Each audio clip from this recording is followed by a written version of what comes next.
Napabalikwas si Ara mula sa pagkakahiga. Tila may kumakalat na lason sa ugat niya, nagpapamanhid sa bawat himaymay ng kanyang katawan. Nanlalabo ang paningin niya, pero sapat na iyon para makita ang dalawang anino na nakatayo sa paanan ng kanyang kama, si Marco, ang kanyang asawa, at si Doña Elena, ang biyanan niya. Nanginginig ang kamay ni Ara habang sinubukan niyang umupo, ngunit isang matigas na kamay ang muling nagtulak sa kanya, pabalik sa kutson. Hindi ka pa rin sumusunod, Ara. Kailangan mong matuto. Malamig ang tinig ni Doña Elena, tila yelo ang bawat salita. Para ito sa ikabubuti ng lahat. Lalo na ng apo ko. Kumawala sa bibig ni Ara ang isang mahinang iyak. Nagpupumiglas siya, ngunit walang lakas. Pakiramdam niya, nakagapos ang buo niyang pagkatao sa gitna ng kadiliman. Ang takot ay unti-unting lumalamon sa kanya, kasabay ng pait ng pagtataksil mula sa taong pinagkatiwalaan niya. Marco, ano to? Anong nangyayari? Pilit na tanong ni Ara, kahit hirap siyang magsalita. Lumapit si Marco, yumuko para bumulong sa tenga niya, para sa anak natin, Ara. Hindi mo na siya kayang alagaan. May sakit ka. Kailangan mo ng tulong. Ang bawat salita niya ay tila isang matalim na kutsilyong humihiwa sa puso ni Ara. Hindi ito ang Marco na minahal niya, ang Marco na sumumpa ng walang hanggang pag-ibig. Ang nakikita niya ngayon ay isang estranghero na may malamig na ngiti. Pagkatapos, tila may humablot sa kanya. Dalawang malalaking lalaki na nakasuot ng puti ang pumasok sa silid, mabilis na iginapos ang kanyang mga pulso at bukong-bukong sa kama. Nagpupumiglas si Ara, kahit alam niyang walang silbi. Narinig niya ang boses ni Doña Elena, sige, nurse. Ituloy ninyo ang gamot. Kailangan niyang matulog. Isang tusok ng karayom sa kanyang braso ang naramdaman niya. Kumalat agad ang kalamigan sa buong katawan niya, tila nilalamig pati ang kaluluwa niya. Pilit niyang ipinikit ang mga mata, ayaw niyang makita ang mga mukha ng mga taong sumisira sa buhay niya. Ngunit bago tuluyang lamunin ng dilim, isang huling imahe ang lumitaw sa isip niya, si Sofia, ang kanyang mahal na anak. Nakikita niya ang maliliit na kamay nito na umaabot sa kanya, ang malabong anyo ng mukha nito na tila nalulungkot. Sofia D. Bulong ni Ara, habang unti-unting bumibigay ang kanyang katawan sa bisa ng gamot. Babalik ako para sa'yo. Hindi ko kayo papatawarin.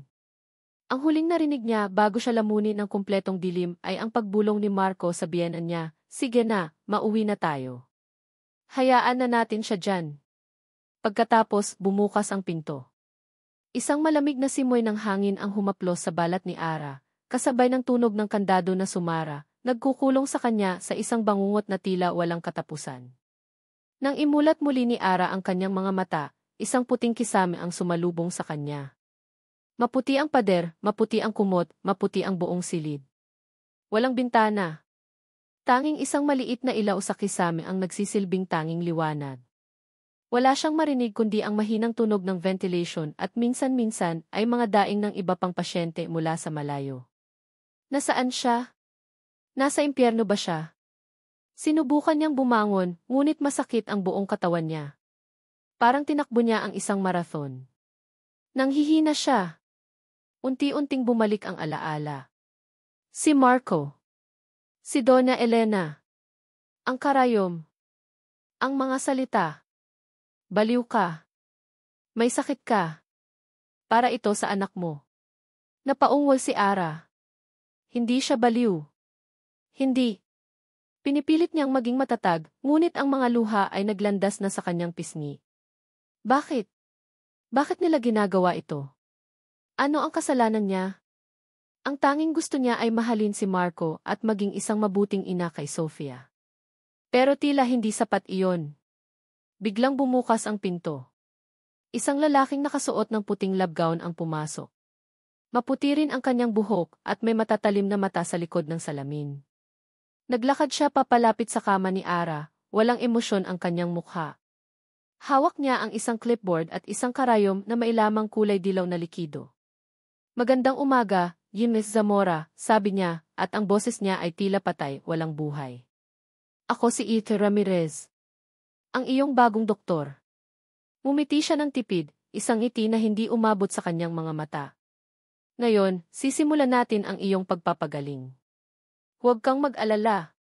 Ang gamot na ito ay makakatulong sa iyo na maging mas kalmado. Makakatulong ito sa iyo na makalimot sa mga bagay na nakakasakit sa iyo. Lumapit siya at kitang-kita ni Ara ang matalas na dulo ng karayom. Bumalik ang takot, mas matindi pa sa dati.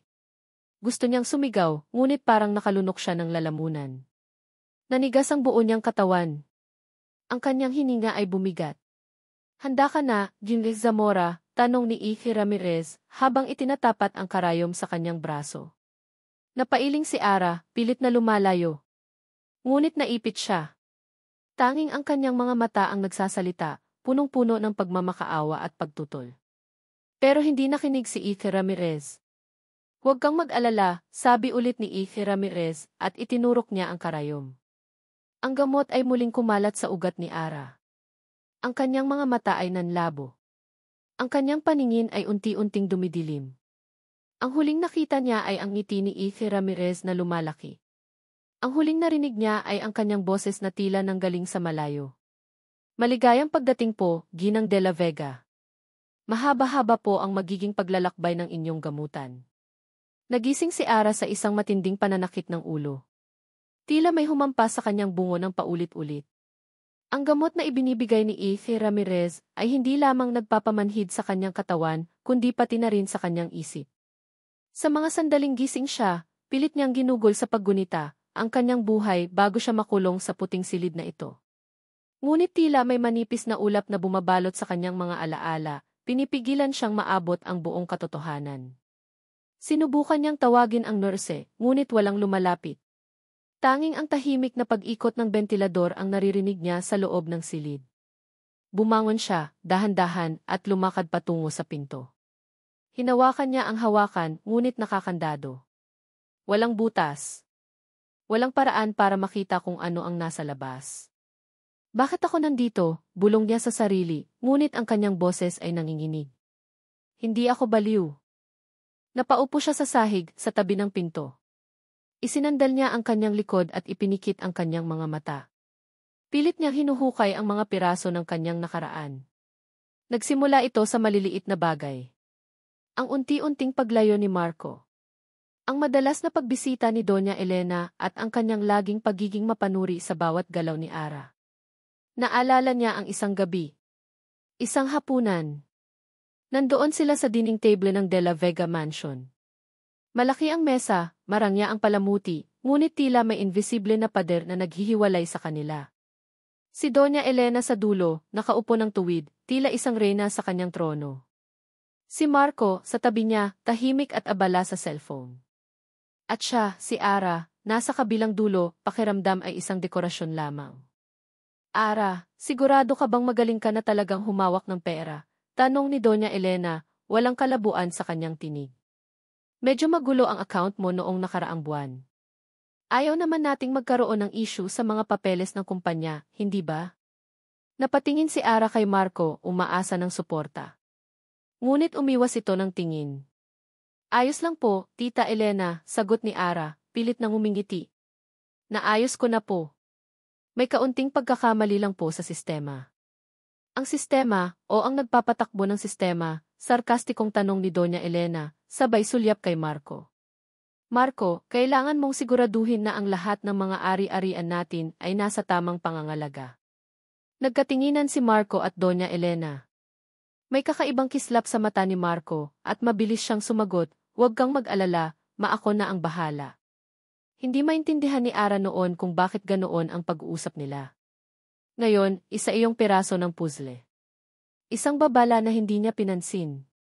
Ang kaba na naramdaman niya noon ay bumalik ngayon, mas malala pa. Narinig ni Ara ang tunog ng trolley sa labas ng kanyang silid. May lumipas na oras. Lumabas siya ng kanyang silid nang bukas ang pinto. Ito na siguro ang oras ng gamutan.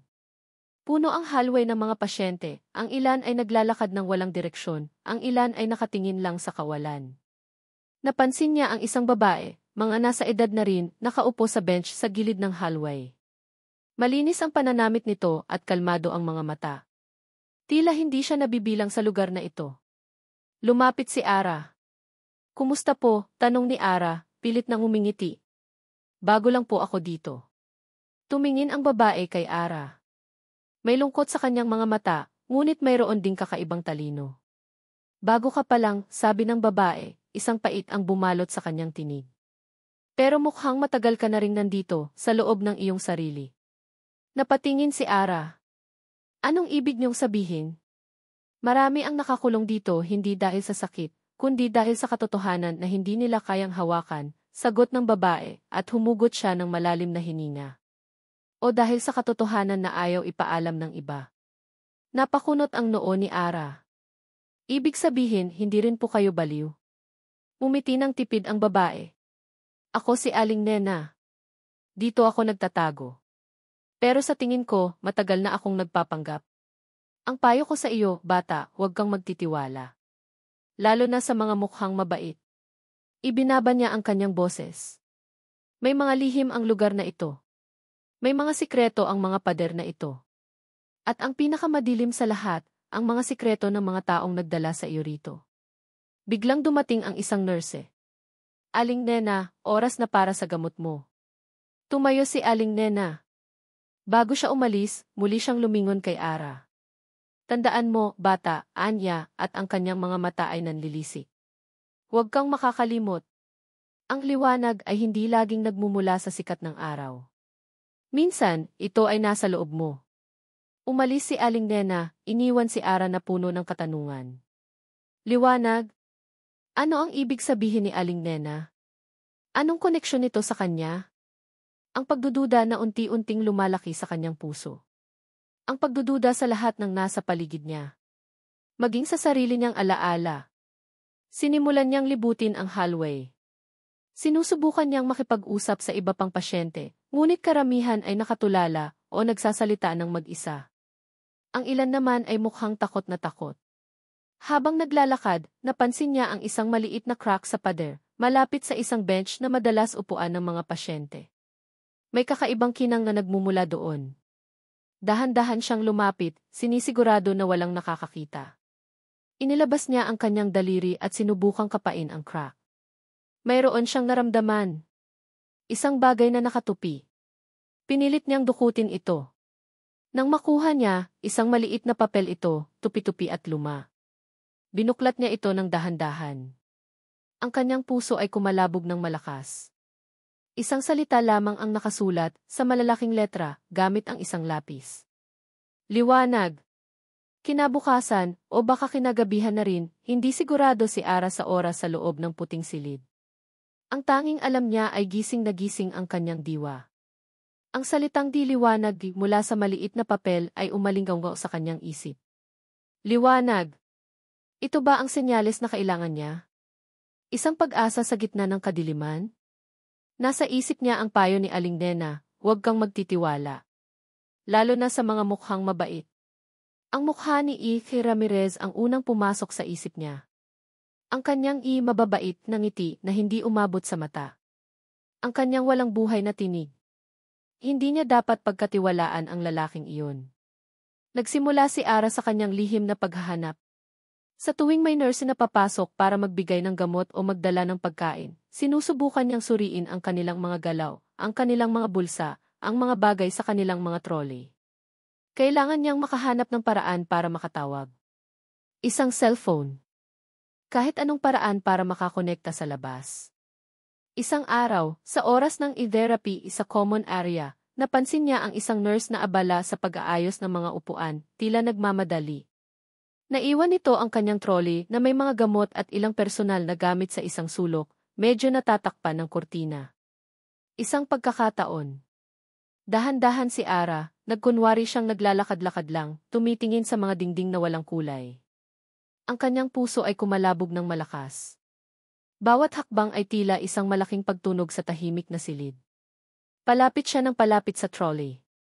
Nang makalapit, mabilis niyang sinilip ang nasa loob ng bag ng nurse. Mayroon doon isang cellphone.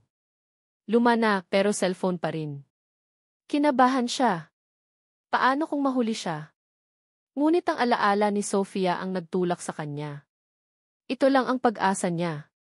Mabilis niyang kinuha ang cellphone, itinago sa ilalim ng kanyang damit, sa bahagi ng baywang. Nanginginig ang kanyang mga kamay. Lumayo siya mula sa trolley, bumalik sa gitna ng common area at nagkunwari ulit na naglalakad. Ilang segundo lang ang nakalipas, bumalik ang nurse at sinimulang itulak ang trolley. Hindi siya nahuli. Nakahinga ng maluwag si Ara.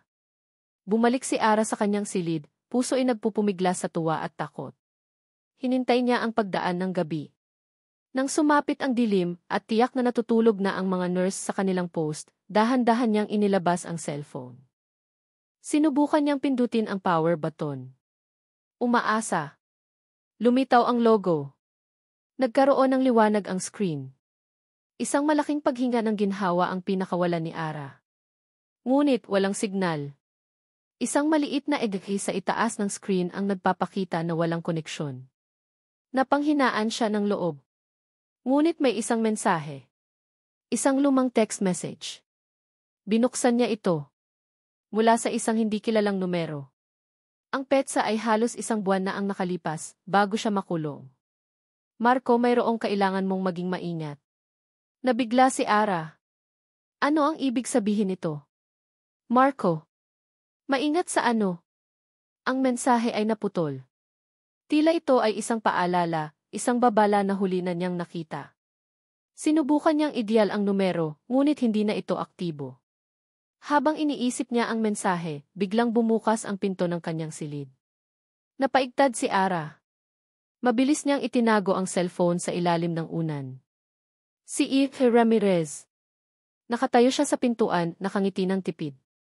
Ang kanyang mga mata ay nanlilisik sa dilim ng silid. Gising ka pa, Ara, tanong niya, at pumasok siya sa loob. Hindi mo dapat inaalala ang mga bagay-bagay. Masama iyan sa iyong kondisyon. Hindi po ako makatulog, sagot ni Ara, pilit na pinapanatiling kalmado ang kanyang boses. May iniisip lang po. Lumapit si Ike Ramirez, nilibot ang kanyang paningin sa silid. Tila may hinahanap. Bumilis ang tibok ng puso ni Ara. Nahanap ba niya ang cellphone? Alam ba niya? Ang pasilidad na ito ay idinisenyo para sa iyong kapakanan, Ara, sabi niya, at ang kanyang mga mata ay dumapo sa unan kung saan itinago ni Ara ang telepono. Walang dapat na nakakagambala sa iyong pagpapagaling. Napatayo si Ara. Wala naman po akong ginagawa, Dosi. Bakit po kayo nandito? Ngumiti si Ike Ramirez, isang ngiting hindi umaabot sa kanyang mga mata. Gusto ko lang makasiguro na komportable ka. Pero tandaan mo, Ara. Ang pagpapagaling ay nangangailangan ng disiplina. At higit sa lahat, pagtitiwala. Pagtitiwala sa amin. Pagtitiwala sa mga taong gustong makatulong sa iyo. Hindi niya tinanggal ang tingin sa unan. Ngunit hindi niya ito kinuha. Unti-unti siyang lumakad pabalik sa pinto. Gusto kong makita ang aking anak, Dosi, sabi ni Ara, pilit na naglakas loob. Kailan ko siya makikita? Kumibot ang labi ni Ike Ramirez. Sa tamang panahon, Ara. Sa tamang panahon. Kapag ganap ka ng gumaling. Makinig ka lang sa amin at lahat ay magiging maayos. Lumabas siya ng silid at sumara ang pinto. Narinig ni Ara ang tunog ng kandado. Mabilis niyang dinukot ang cellphone. Naroon pa rin. Huminga siya ng malalim. Nailigtas niya ito. Ngunit ang pagdududa ni Ike Ramirez ay nagpalala sa kanyang kaba. Alam niya. May alam siya. Kinabukasan, o baka kinagabihan ulit, muling ginamit ni Ara ang cellphone. Ang kaunting liwanag mula sa screen ay tanging pag-asa niya. Sa loob ng puting silid na ito, kung saan tanging ang mga daing ng kapwa-pasyente ang maririnig at ang amoy ng disinfectant ang bumabalot sa lahat, ang cellphone na ito ang kanyang huling tanglaw. Alam niyang hindi niya pwedeng gamitin ito ng matagal. Naglakas loob siyang subukan ang mga numerong pamilyar sa kanya. Ang una, ang pangalawang numero, wala. Hindi konektado. Pero may isang numero siyang naaalala, ang numero ni Maya Lim, ang kanyang matalik na kaibigan. Ang babaeng laging naroon para sa kanya, sa bawat tawa at luha. Nanginginig ang kanyang mga daliri habang initype ang numero. Isang ring. Dalawang ring. Tatlong ring. Napapikit si Ara. Sana sagutin ni Maya. Hello. Isang nag-aalalang boses ang narinig niya. Boses ni Maya. Maya, ikaw ba yan, Maya? Halos magbara ang lalamunan ni Ara. Hindi niya napigilan ang pagluha. Ara, nasaan ka? Ano ang nangyayari? Akala ko di. Bago pa matapos ni Maya ang kanyang tanong, may ingay na narinig si Ara sa labas. Mga yabag. Mabilis niyang binaba ang tawag at itinago ang cellphone sa ilalim ng unan. Narinig niya ang boses ng isang nurse sa labas, may tumawag ba? Narinig ko ang ring. Wala naman akong naririnig, nurse. Nakahinga ng maluwag si Ara. Muntik na. Kailangan niyang maging mas maingat. Kinabukasan, isang nurse ang pumasok sa kanyang silid. May bisita ka, Jimeth Zamora. 5 minuto lang. Nanlaki ang mga mata ni Ara. Bisita. Si Maya kaya? Mabilis niyang inayos ang kanyang sarili, pilit na pinapakalma ang sarili. Kailangan niyang maging malinaw, maging matatag. Dinala siya sa isang silid na may malaking salamin sa gitna. Sa kabilang banda ng salamin, naroon si Maya. Ang mukha nito ay puno ng pag-aalala, ang mga mata ay namumula. Napuno ng galak ang puso ni Ara, ngunit kasabay din noon ang pait na hindi niya ito mayakap. Ara, sigaw ni Maya, kahit may salamin sa pagitan nila. Anong nangyari sa iyo? Bakit ka nila dinala rito? Maya, hindi ako baliw. Ang boses ni Ara ay lumabas ng garalgal, puno ng pagmamakaawa. Kinukulong nila ako. Si Marco at si Doña Elena. Kinuha nila si Sofia. Tulungan mo ako, Maya. Ngunit may isang nurse na nakatayo sa tabi ni Ara, nakatingin sa kanya ng matalim. Hindi siya pwedeng magsalita ng diretsyo.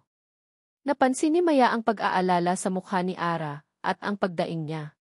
Kitang-kita ni Maya ang panlalambot ng katawan ni Ara, na tila hindi makabangon. Nag-isip si Ara. Paano niya mapapakita kay Maya na totoo ang sinasabi niya? Naalala niya ang isang laro nila ni Maya noong bata pa sila. Isang laro ng salita. Kung kailangan nila ng tulong, magsasabi sila ng isang secret code. Ang kanilang secret code ay isang lumang kanta na laging kinakanta ng nanay ni Ara. Maya ni.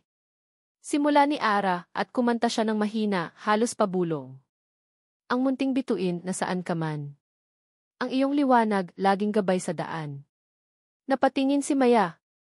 Nag-iba ang ekspresyon ng kanyang mukha. Naalala niya ang kanta. Ito ang kanilang senyales.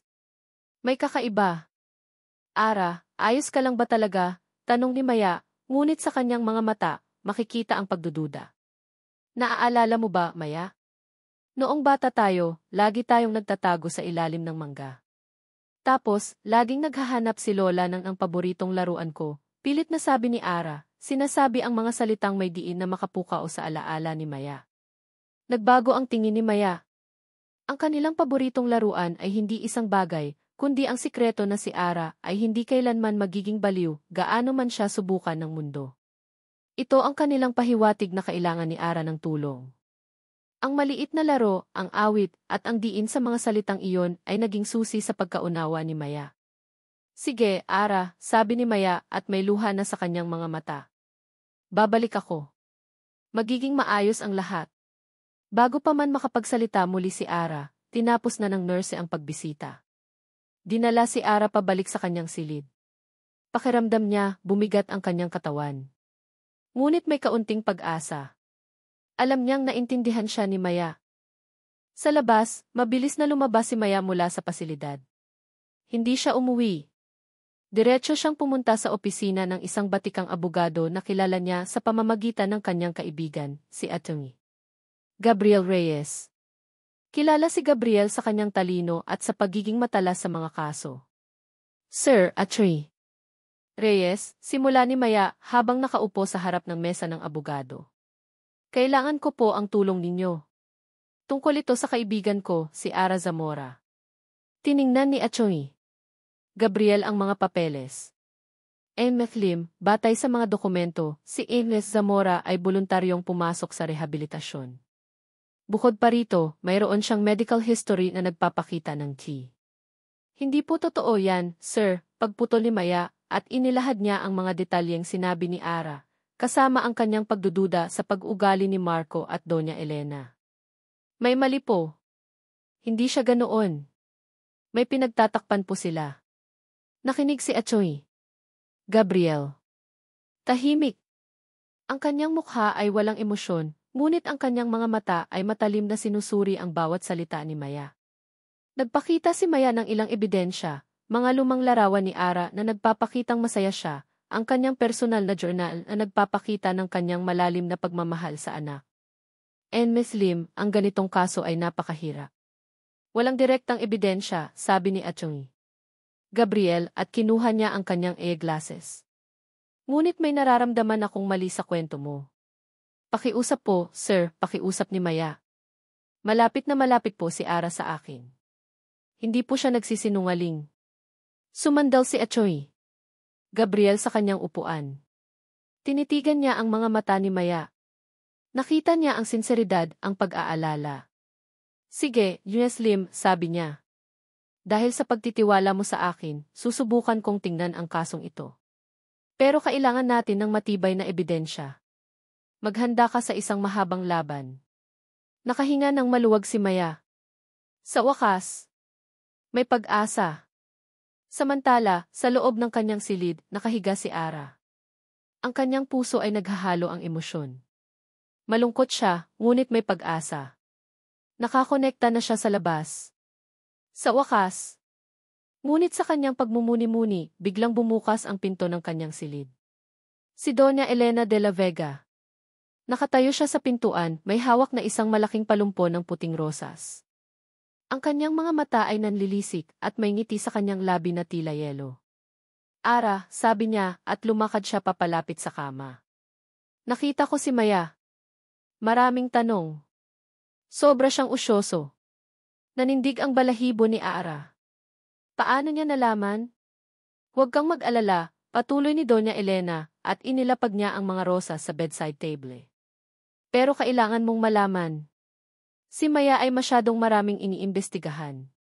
Hindi niya mahahanap ang anak mo, Ara. Hindi mapakali si Maya. Ang mga salita ni Ara, ang kanta nilang dalawa, at ang diin sa paboritong laruan, ay tumatak sa kanyang isip. Sigurado siya, may malalim na dahilan ang pagkabilanggo ni Ara. Hindi baliw ang kaibigan niya. Nabalutan ng galit at pag-aalala ang puso ni Maya. Oras na para kumilos. Kinabukasan, maaga pa ay nasa labas na si Maya ng kumpanya ng De La Vega. Malaki, modern, at nakatayo ng matayog ang gusali, sumasalamin sa kapangyarihan ng pamilya. Sinubukan niyang magtanong sa security guard kung paano niya makakausap ang ilang matagal ng empleyado na nakasama pa ni Ara. Ngunit sadyang mahigpit ang seguridad. Pasensya na po, ma'am, sabi ng guard. Wala pong makakausap ng empleyado nang walang pahintulot ng management. Pinilit pa rin ni Maya. Kailangan ko lang pong magtanong tungkol sa isang project. Tungkol po sa nakaraang proyekto ni Everest de la Vega, Ara de la Vega. Agad na umiling ang guard. Hindi po kami pinapayagang magbigay ng impormasyon tungkol sa kanya, ma'am. May policy po.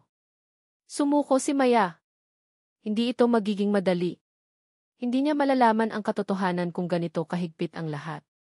Ngunit determinado siyang tuklasin ang lihim. Bigla niyang naalala si Mang Tonyo, ang matandang hardinero na halos habang buhay nang naglilingkod sa pamilya de la Vega. Si Mang Tonyo ang laging karamay ni Ara noong malungkot ito, lalo na tuwing nagkakaproblema siya kay Doña Elena. Kung may nakakaalam ng sikreto, iyon ay si Mang Tonyo. Nang gabing iyon, matapos magdilim, nagmaneho si Maya papunta sa lumang bahay ng pamilya de la Vega. Ayaw niyang makita siya doon ng sinuman. Nagpark siya sa isang madilim na sulok at dahan-dahang lumabas. Nakita niya ang ilaw sa kubo ni Mang Tonyo sa likod ng malaking hardin. Kumatok si Maya sa pinto ni Mang Tonyo. Mang Tonyo. Ako po si Maya, kaibigan po ako ni Ara. Bumukas ang pinto. May gulat sa mukha ng matanda, ngunit mayroon ding kakaibang pag-aalala. Maya, anong ginagawa mo rito? Delikado dito. Mang Tonyo, kailangan ko po ng tulong ninyo, sabi ni Maya at pumasok siya sa loob. Tungkol po kay Ara. Hindi po totoo ang sinasabi nila. Kailangan kong malaman kung ano ang nangyari.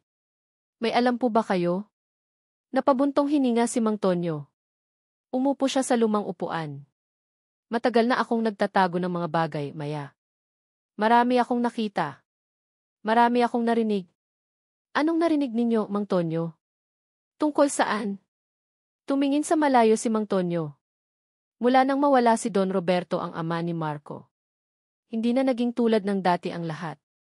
Nanlaki ang mga mata ni Maya. Nawala.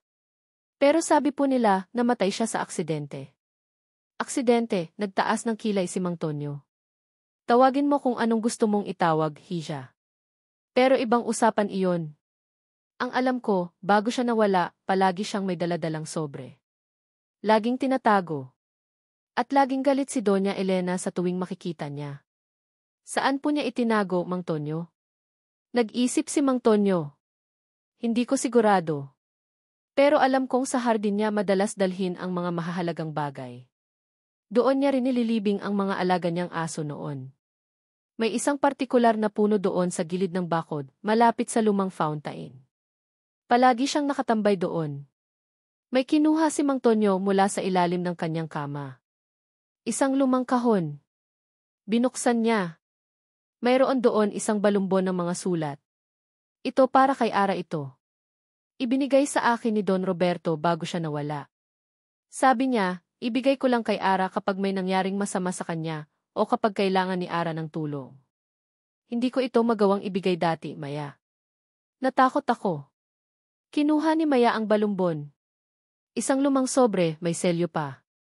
Ang sulat kamay ay luma at medyo kupas na. Ang kanyang puso ay kumalabog.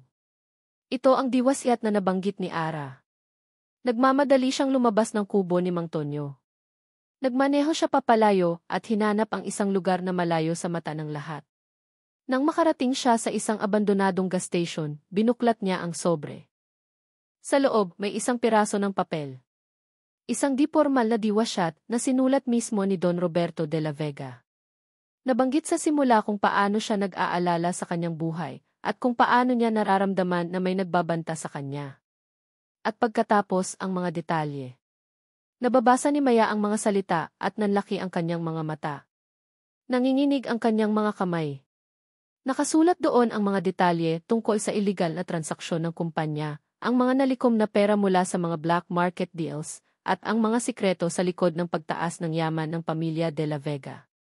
Ang pinakamalaki, ang pinakamasakit na bahagi, ay ang hinala ni Don Roberto na may relasyon si Doña Elena sa isang negosyanteng nagngangalang Benito, at na si Benito ang tunay na ama ni Marco. Kaya pala galit na galit si Don Roberto, alam niyang hindi niya tunay na anak si Marco. At ang diwaset na ito ay magpapawalang bisa sa lahat ng karapatan ni Marco sa mana, maliban kung patunayan niya ang kanyang angkan. Kasama rin sa sulat ang isang address. Isang lumang bodega sa Tondo. Posibleng doon nakatago ang mga dokumento na magpapatunay sa lahat ng sinasabi sa sulat. Hindi makapaniwala si Maya sa kanyang nabasa. Ito ang tunay na dahilan kung bakit kinulong si Ara. Hindi dahil sa sakit, kundi dahil sa kaalaman. Posibleng alam ni Ara ang ilan sa mga sikretong ito. Biglang may liwanag na tumama sa kanyang sasakyan. Isang malakas na busina. Napaigtad si Maya. Sa kanyang rearview mirror, nakita niya ang isang itim na kotse na dahan-dahang papalapit. Hindi niya nakita ang mukha ng driver, ngunit naramdaman niya ang malamig na pagtingin. Bago pa man siya makakilos, bumukas ang pinto ng kanyang sasakyan. Magandang gabi, Maya. Boses ni Marco. Napabalikwa si Maya. Ang boses ni Marco. Napaatras siya, ang sobre ni Don Roberto ay mahigpit na nakahawak sa kanyang kamay. Hindi niya inaasahan na susundan siya. Mabilis siyang bumaba sa sasakyan, pilit na pinapanatiling matatag ang mukha. Anong ginagawa mo rito, Marco? Tanong ni Maya, ang boses ay nanginginig sa kabila ng pagpipigil. Lumapit si Marco, ang kanyang mukha ay seryoso. Hindi ko inaasahan na ganito ka kainteresado sa buhay ng asawa ko. Bakit mo sinusundan si Mang Tonyo? Mayroon ba kayong pinaplano ni Ara? Wala kaming pinaplano. Bakit hindi ninyo na lang pakawalan si Ara kung wala naman siyang ginagawang masama? Diretsong tanong ni Maya, puno ng galit. Ngumisi si Marco. Baliw si Ara. Alam mo yan. Para sa kaligtasan niya at ni Sofia ang lahat ng ito. Hindi siya baliw. Kinuha ninyo si Sofia. Alam ko ang ginagawa ninyo.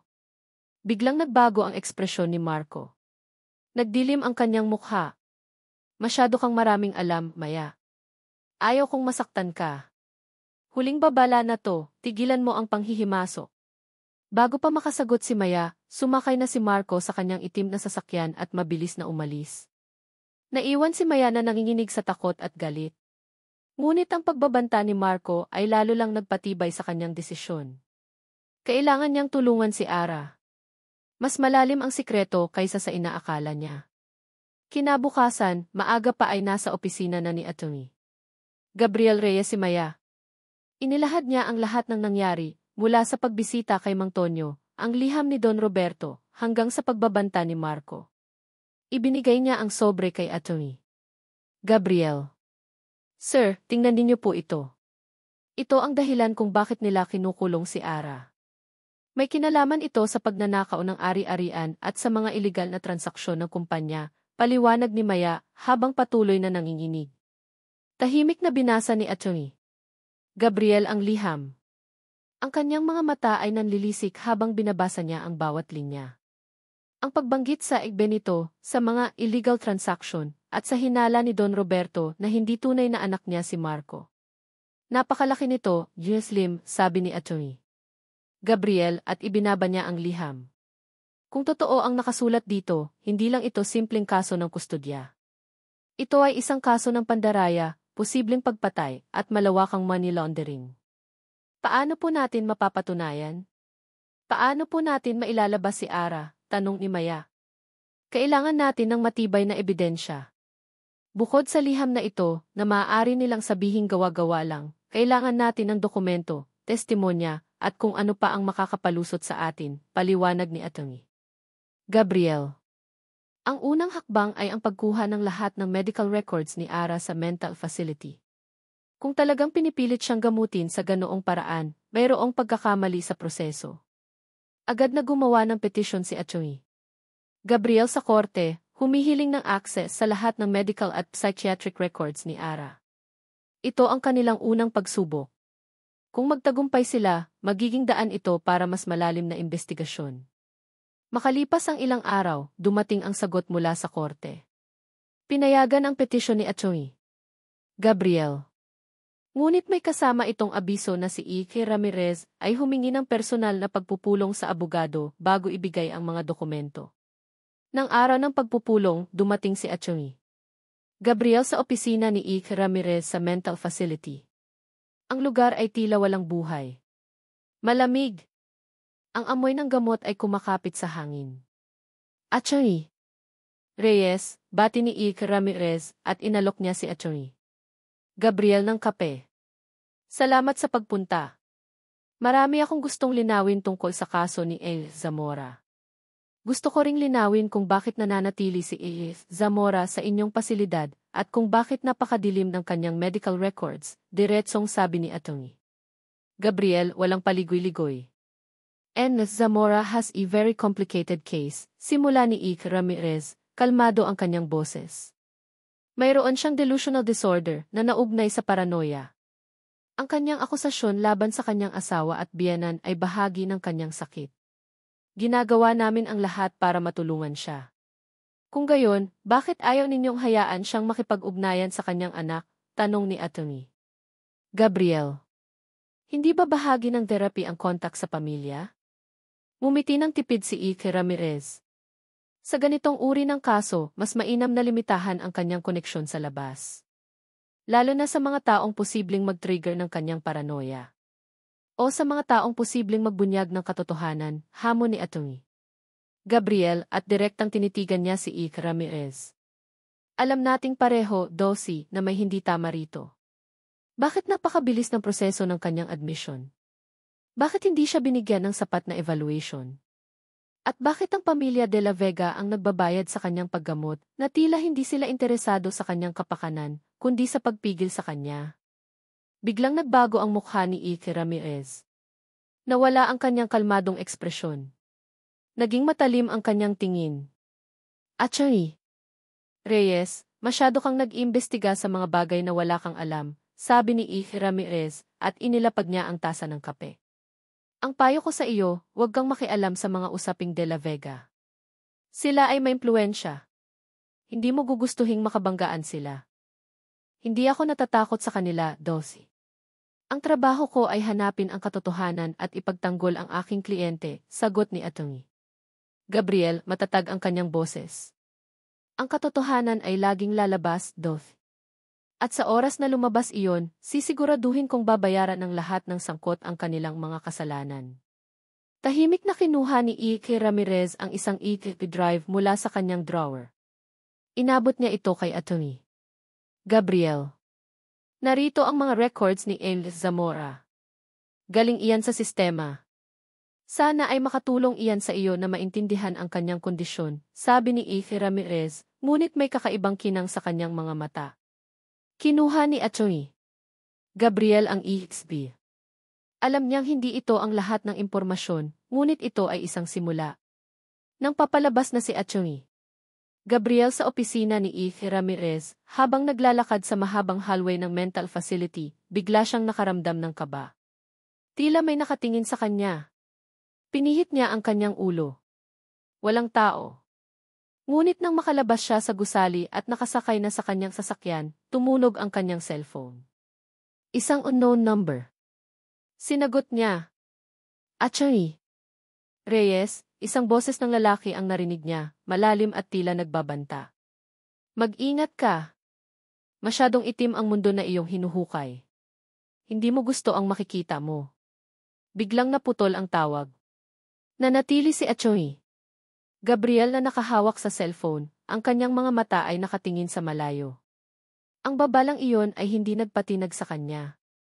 Sa halip, lalo nitong pinatibay ang kanyang determinasyon. Alam niyang nasa tamang landas siya. Ang pagbisita ni Doña Elena, kasabay ng banta ni Marco kay Maya, ay lalong nagpakaba kay Ara. Alam niyang hindi lang basta-basta ang pagkulong sa kanya. May mas malalim. May mas itim. Ngunit ang pagdating ni Atty.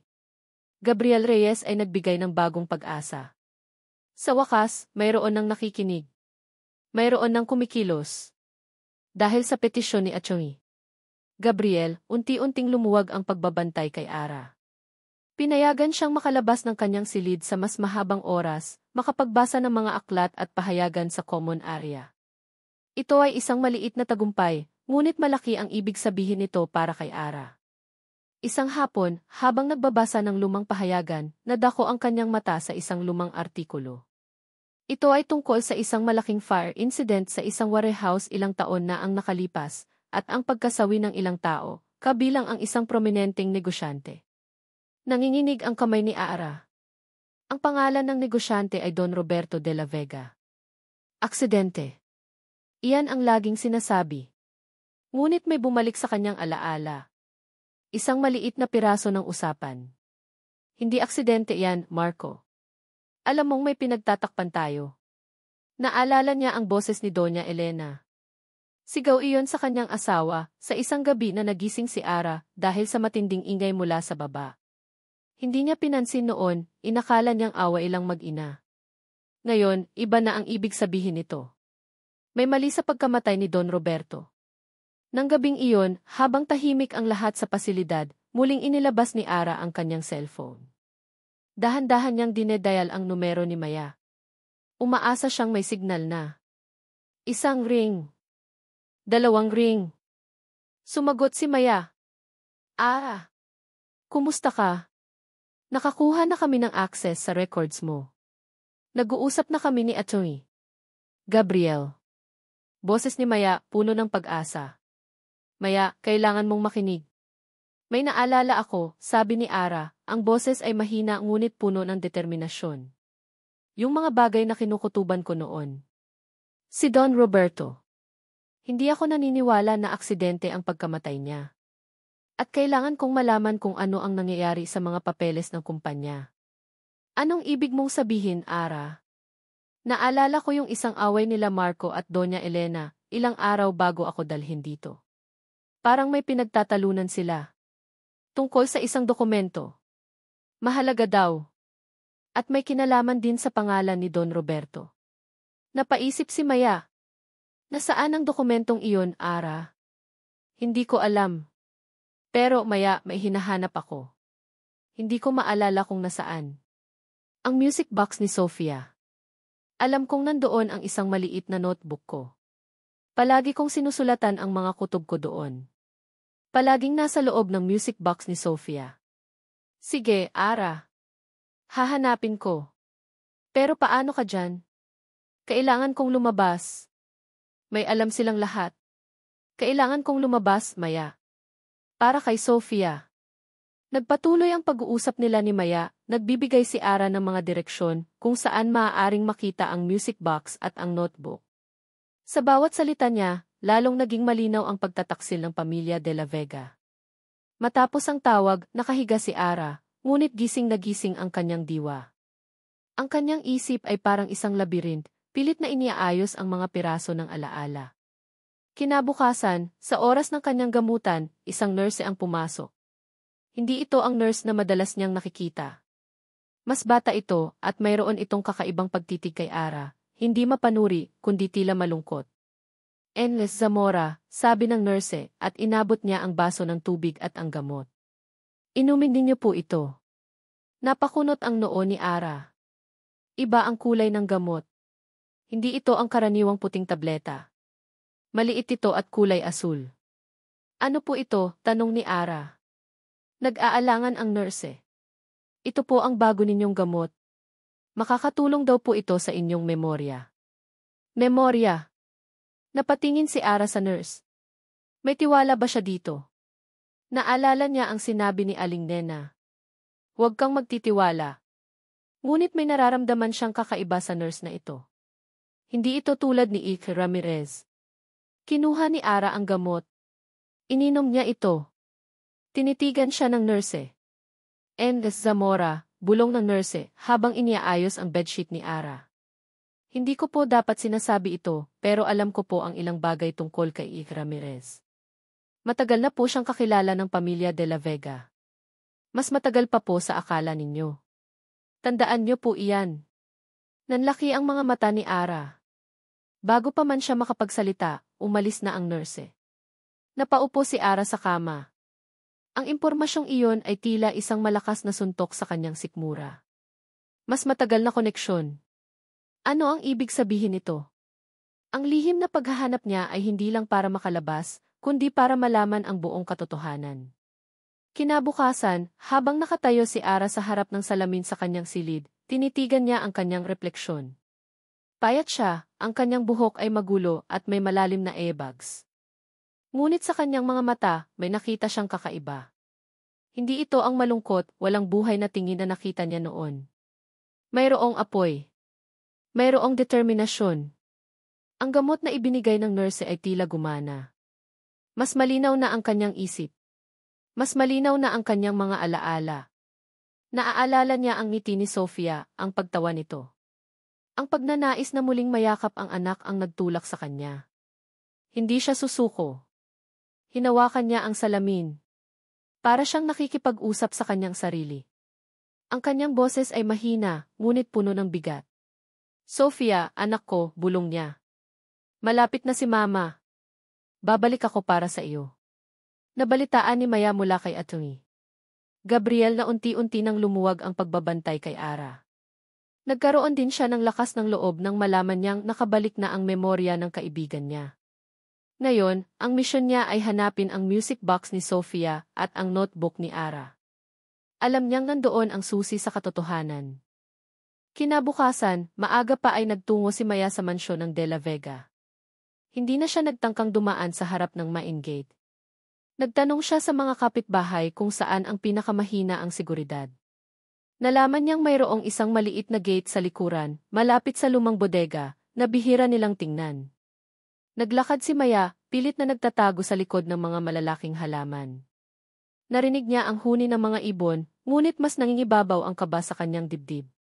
Nang makita niya ang gate, bukas ito ng bahagya. Isang butas ng pag-asa. Dahan-dahan siyang pumasok. Malawak ang hardin ng De La Vega, puno ng mga lumang puno at mga bulaklak na tila matagal nang hindi inaalagaan. Nagtago siya sa likod ng malaking puno ng mangga, naghihintay ng pagkakataon. Nakita niya si Sofia. Naglalaro ang bata sa hardin malapit sa isang duyan.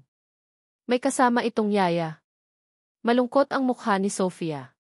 Hindi siya tulad ng dating masigla at palangiting si Sofia. Tila may kumakalawang sa kanyang pagkabata. Nakaramdam si Maya ng matinding kirot sa puso. Naglakad si Maya papalapit sa likod, sinisigurado na hindi siya makikita ng yaya. Sofia, mahinang tawag ni Maya. Lumingon si Sofia. Nanlaki ang kanyang mga mata. Tita Maya.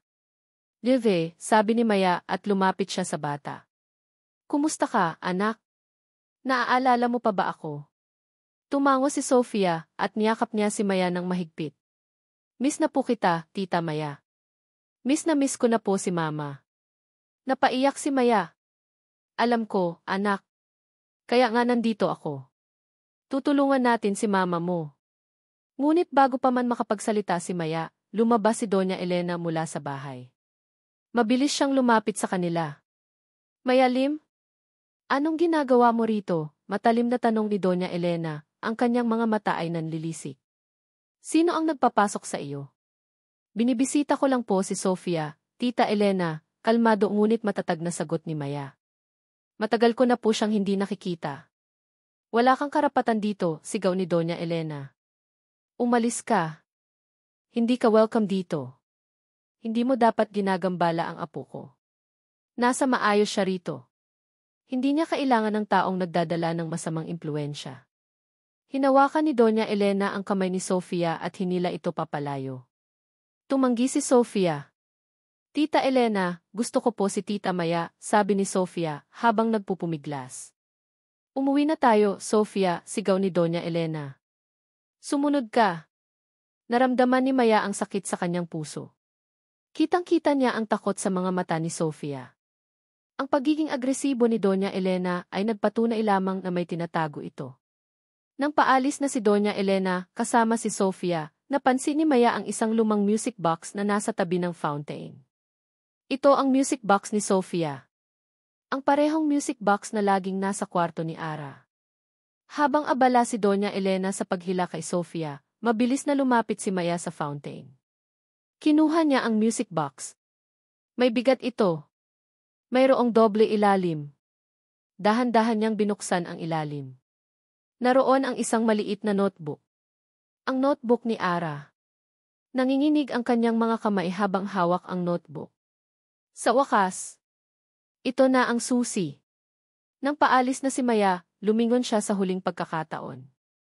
Nakita niya si Sofia na nasa bintana, nakatingin sa kanya. Ang mga mata ni Sofia ay puno ng lungkot at may kaunting pag-asa. Kinawayan ni Sofia si Maya, halos hindi nakikita. Gusto niyang magsalita, ngunit tila may pumipigil sa kanya. Ang yaya niya ay nakatayo sa likuran, nakatingin sa kanya ng matalim. Binalikan ni Maya ang sasakyan niya at mabilis na umalis. Sa isang ligtas na lugar, binuksan niya ang notebook. Puno ito ng sulat kamay ni Ara. Mga petsa. Mga pangyayari. Mga kutob. Nakasulat doon ang mga pagdududa ni Ara tungkol sa pagkamatay ni Don Roberto. Ang kanyang pagtataka sa biglaang pagyaman ng pamilya de la Vega. Mayroon ding mga pangalan na nabanggit, illegal transactions, bank accounts. Ang puso ni Maya ay kumalabog. Lahat ng ito ay konektado sa liham na ibinigay ni Mang Tonyo. Pero ang huling entry ang nagpatindig ng balahibo ni Maya. Oktubre 15, narinig ko sila. Si Marco at Doña Elena. Pinag-uusapan nila ang isang kiitan at ang paglipat ng malaking halaga ng pera sa isang bank account sa labas ng bansa. Parang may kinakatakutan sila. At sinabi ni Marco, sinabi niya na kailangan nating gawin ito bago pa makahabol si Don Roberto. Pero patay na si Don Roberto. Anong ibig nilang sabihin? Nagtataka ako. Kailangan kong malaman kung ano ang nangyayari. Nanginig ang mga kamay ni Maya. Ang petsa na iyon ay ilang araw lang bago makulong si Ara. Ang bangungot ni Ara ay nagsimula sa pagdiskubre ng isang lihim na pinansyal na transaksyon at ang pangalan ng isang kiitan. Hindi ito simpleng kaso ng pagkuha ng anak. Ito ay mas malalim. Mas delikado. Ito ay isang malaking sabwatan.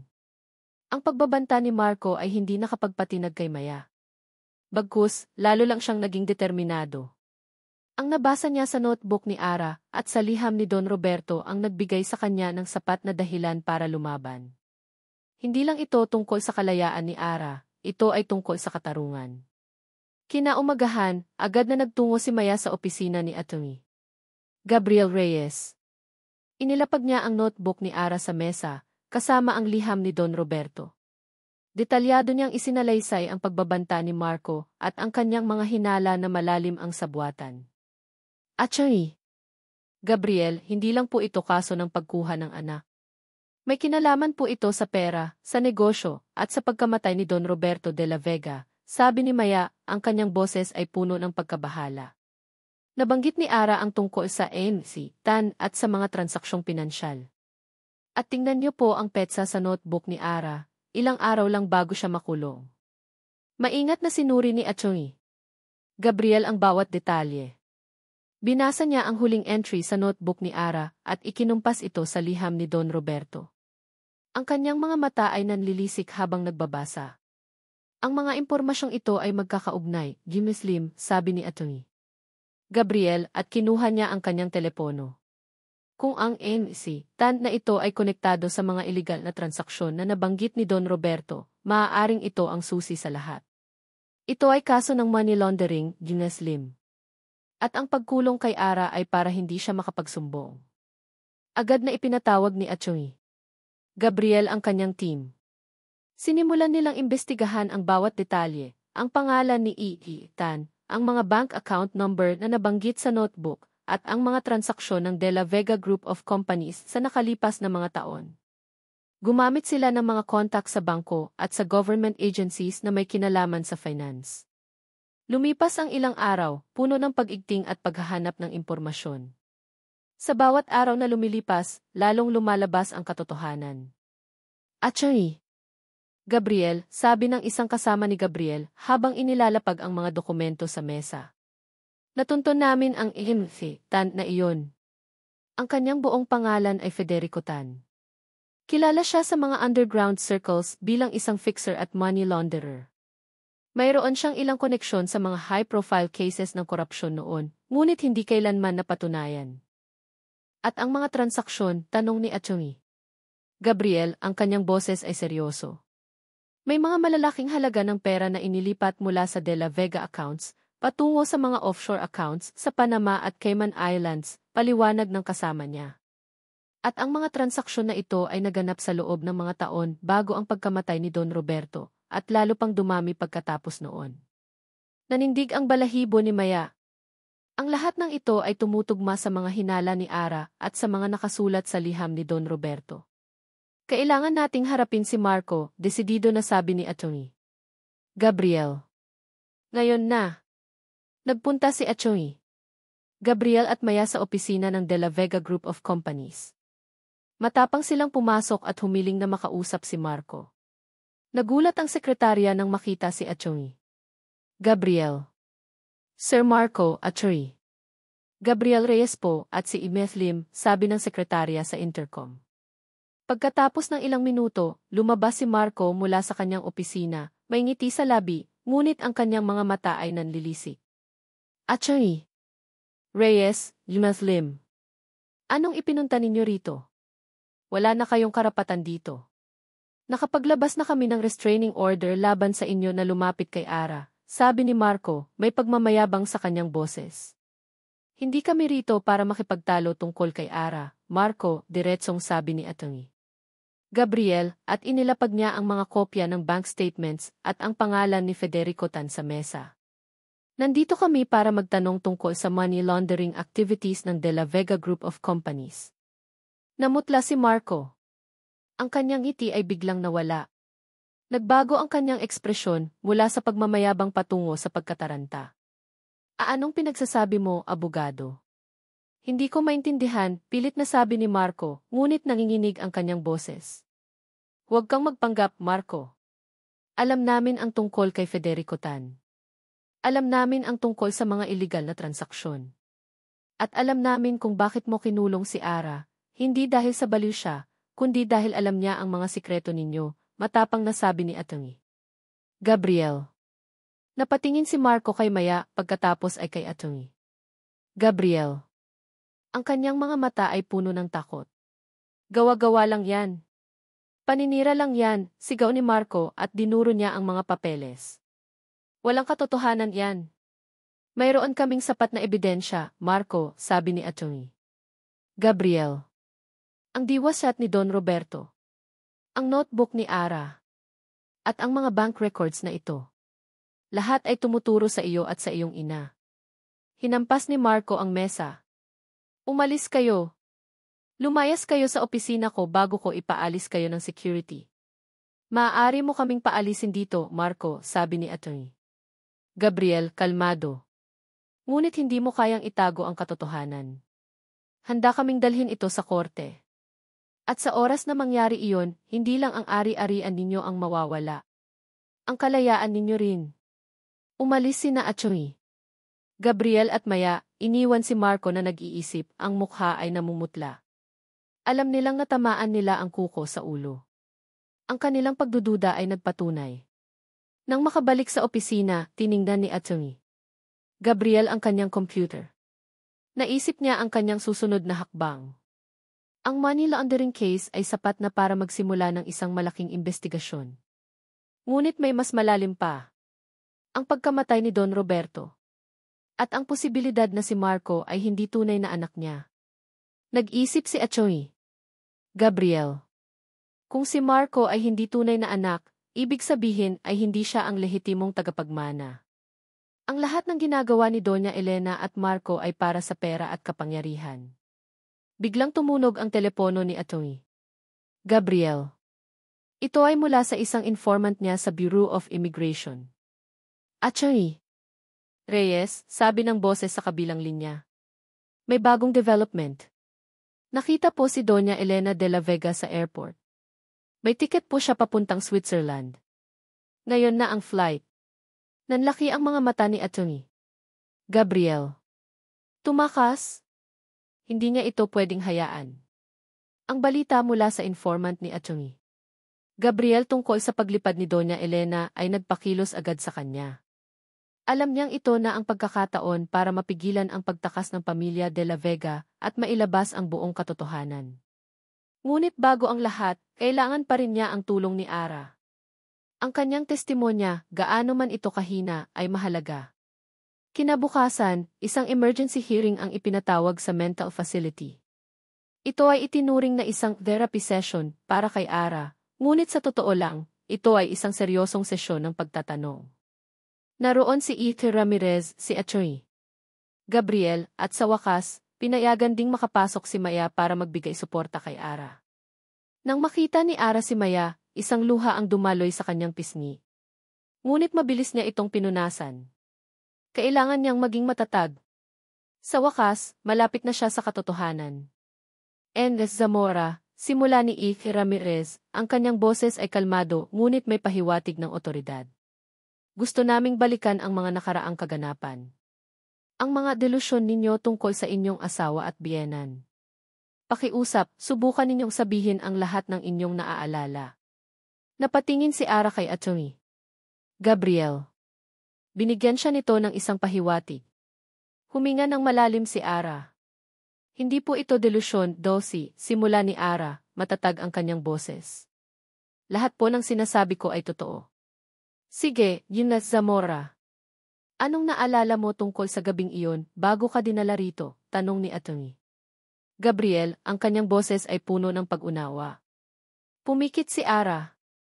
Pilit niyang inaalala ang gabi. Ang kanyang puso ay kumalabog. Nagising po ako dahil sa ingay. Nasa baba sila, nag-aaway. Si Marco at si Doña Elena. Anong pinag-aawayan nila? Tanong ni Atty. Gabriel, dahan-dahan. Tungkol po sa isang dokumento. Isang mahalagang dokumento. Narinig ko po ang boses ni Marco, galit na galit. Sumisigaw siya di. Huminto si Ara, ang kanyang mga mata ay nanlabo. Ang alaala ay masakit. Sige, Ara, sabihin mo lang kung ano ang narinig mo, bulong ni Maya, na tila nagbibigay ng lakas. Muling huminga ng malalim si Ara. Nagpatuloy siya, ang kanyang boses ay unti-unting lumakas. Narinig ko po si Marco na sumisigaw. Ma, hindi ko na kayang itago ang katotohanan tungkol kay Papa. Biglang nagbago ang ekspresyon ni Ike Ramirez. Namutla siya. Napatayo siya mula sa kanyang upuan. Endes Zamora, kailangan mo munang magpahinga, sabi ni Ike Ramirez, at sinubukan niyang pigilan si Ara. Ngunit nagpatuloy si Ara. Ang kanyang mga mata ay nanlilisik, puno ng galit at sakit. Sumigaw si Doña Elena. Marco! Tumahimik ka. Gusto mo bang gumuho ang lahat? Ang kanyang alaala ay tila isang sumabog na bomba sa kanyang utak. Nagsimulang magpatong-patong ang mga piraso ng impormasyon. Ang liham ni Don Roberto. Ang mga pagdududa niya noon. Ang lahat. Hindi. Bulong ni Ara. Hindi siya. Hindi siya ang tunay na anak ni Don Roberto de la Vega. Isang malakas na tunog ang narinig. Ang pinto ng silid ay biglang bumukas. Nandoon si Doña Elena de la Vega. Nakatayo siya sa pintuan, ang kanyang mukha ay namumutla, ang kanyang mga mata ay nanlilisik sa galit. Kitang-kita niya ang pagkabigla sa mukha ni Ike Ramirez at ang pagtatanong sa mukha ni Atty. Gabriel. Niloloko lang kayo ng babaeng yan, sigaw ni Doña Elena at pumasok siya sa loob. Nabaliw na siya. Puro imbento lang ang lahat ng iyan. Doña Elena, may karapatan si Emil Zamora na magsalita, sabi ni Atty. Gabriel at hinarangan niya ang daan ni Doña Elena. Ngunit hindi siya pinansin ni Doña Elena. Diretso siyang lumapit kay Ara. Sinungaling ka, sigaw ni Doña Elena at akmang sasampalin niya si Ara.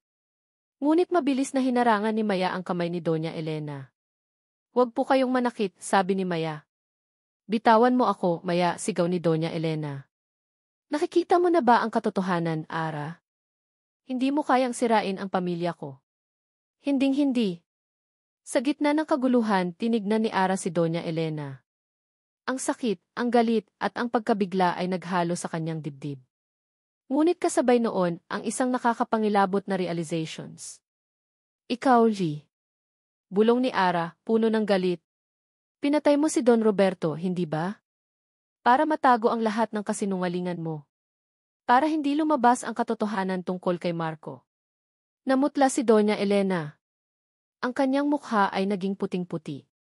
Ang kanyang mga mata ay nagpapakita ng matinding takot at galit. Ike Ramirez, sigaw ni Doña Elena, puno ng galit. Ano pang hinihintay mo?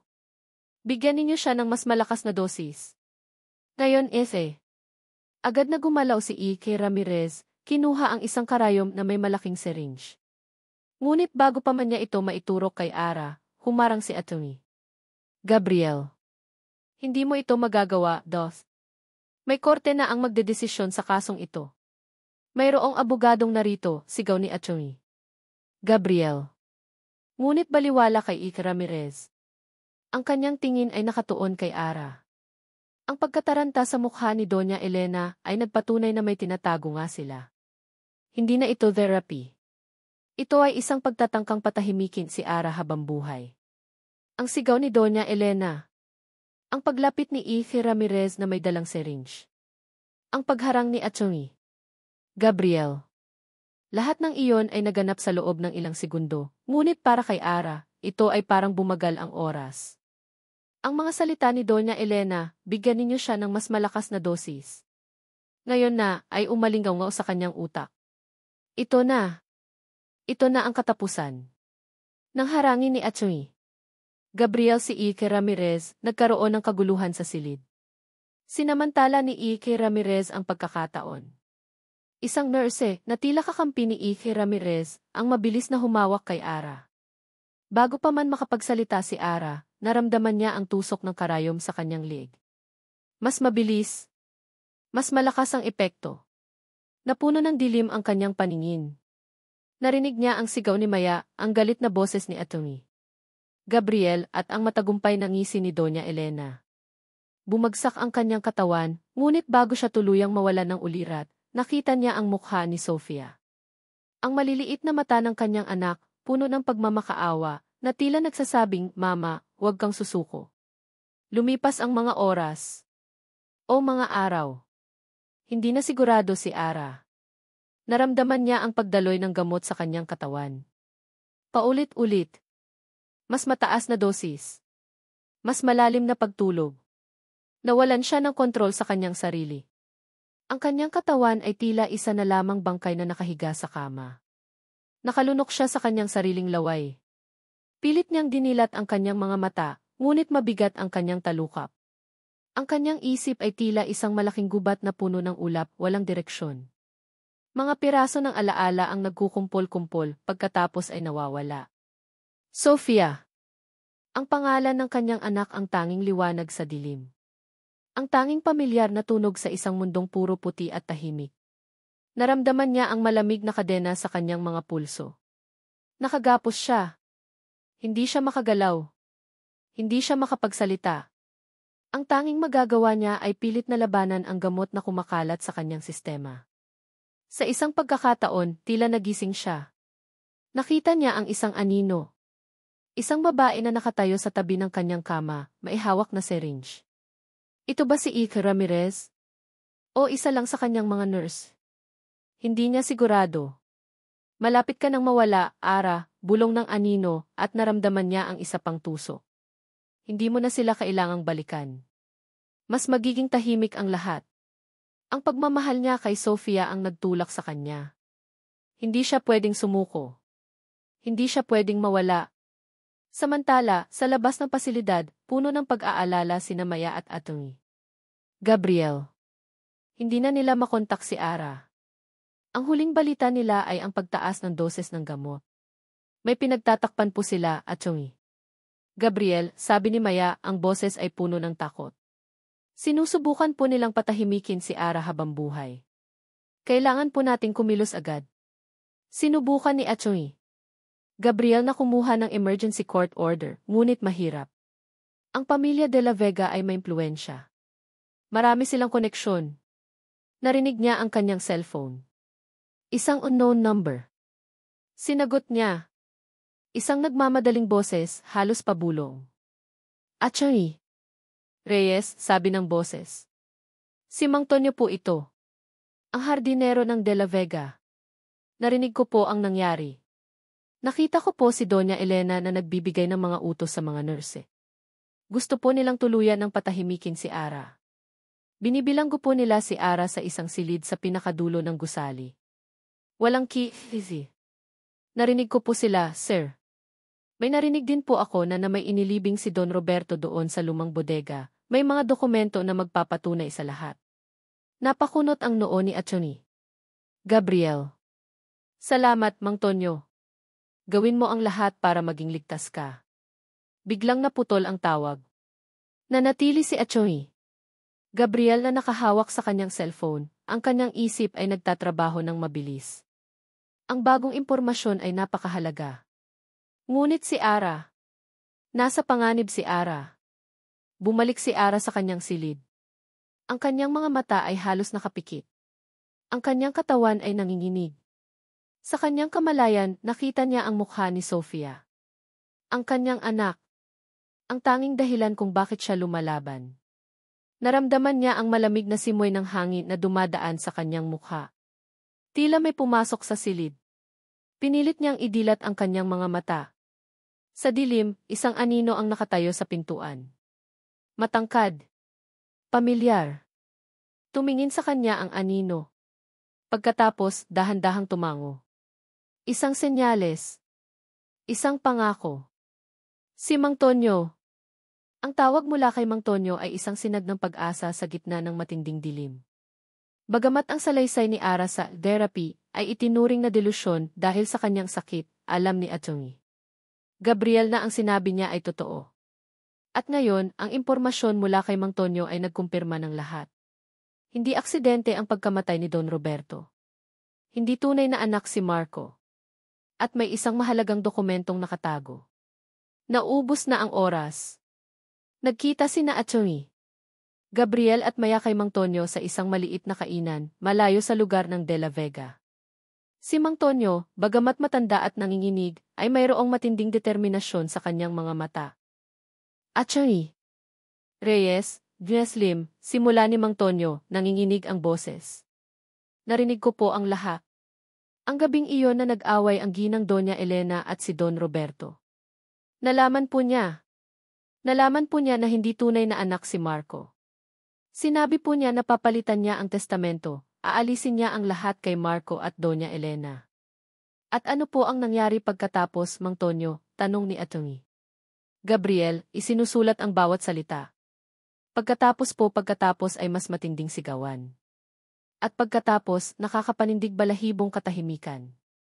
Kinabukasan, sinabi po nila na naaksidente si Don Roberto. Pero hindi po ako naniwala.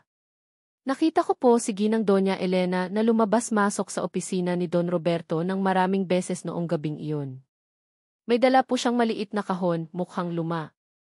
Itinago po niya ito ng maigi. Alam po ba ninyo kung nasaan ang kahon na iyon? Mabilis na tanong ni Maya. Umiling si Mang Tonyo.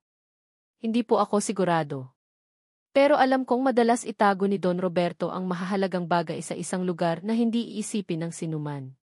May isang nagtatrabaho noon sa opisina niya, si Aling Sela. Tinanggal po siya agad pagkatapos mamatay ni Don Roberto. Baka po may alam siya. Aling Sela, bulong ni Atty. Gabriel, isinusulat ang pangalan. Maraming salamat po, Mang Tonyo. Malaki po ang naitulong ninyo sa amin. Pagkaalis sa kainan, kumarera sina Atty. Gabriel at Maya laban sa oras. Mabilis nilang nahanap ang address ni Aling Sela, isang matandang babae na nakatira sa isang maliit na bahay sa labas ng bayan. Sa una, takot na takot si Aling Sela, ayaw magsalita. Nasaksihan niya ang kalupitan ni Doña Elena at Marco. Hindi ko po kaya, sir, nanginginig na sabi ni Aling Sela. Papatayin po nila ako. Ginawa na po nila iyon kay Don Roberto. Hindi po kayo kailangang matakot, Aling Sela, pag-alo ni Maya, hinawakan ang kamay ng matanda. Poprotektahan po namin kayo. Pero si Ara po ay nakakulong at si Sofia po ay nasa panganib. Kailangan po natin ang katotohanan. Matapos ang ilang pagpupumilit, si Aling Sela, na may malungkot na tingin, ay sa wakas sumang-ayon na magbunyag. Bago po namatay si Don Roberto, sobra po siyang nag-aalala. Nalaman po niya na lihim na naglilipat ng pera si Ginang Doña Elena sa ibang bansa, kasama ang isang lalaking nagngangalang Benito. Pinaghihinalaan din po niya na si Benito ang tunay na ama ni Marco.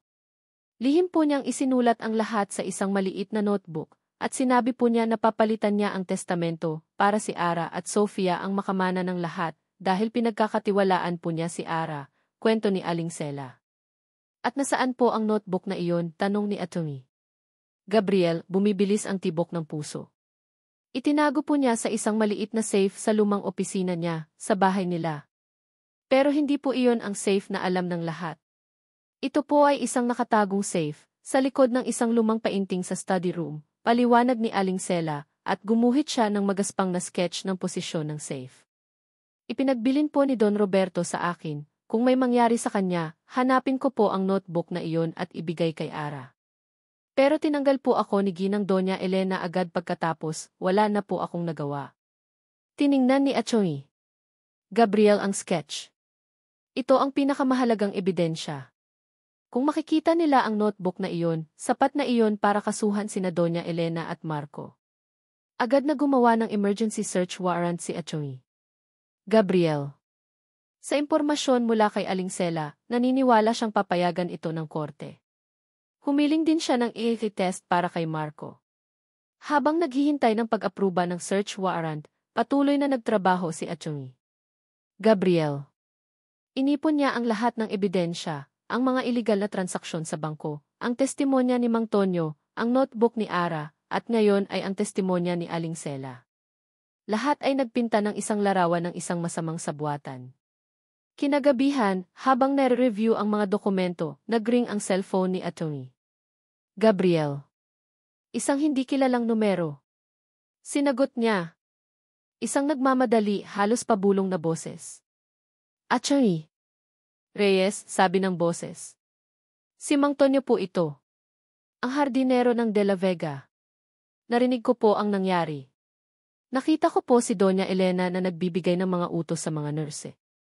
Gusto po nilang tuluyan ng patahimikin si Ara. Binilanggo po nila si Ara sa isang silid sa pinakadulo ng gusali. Walang key. Narinig ko po sila, sir. May narinig din po ako na may inilibing si Don Roberto doon sa lumang bodega. May mga dokumento na magpapatunay sa lahat. Napakunot ang noo ni Atty. Gabriel. Salamat, Mang Tonyo. Gawin mo ang lahat para maging ligtas ka. Biglang naputol ang tawag. Nanatili si Atty. Gabriel na nakahawak sa cellphone, mabilis na gumagana ang kanyang isip. Ang bagong impormasyon ay napakahalaga.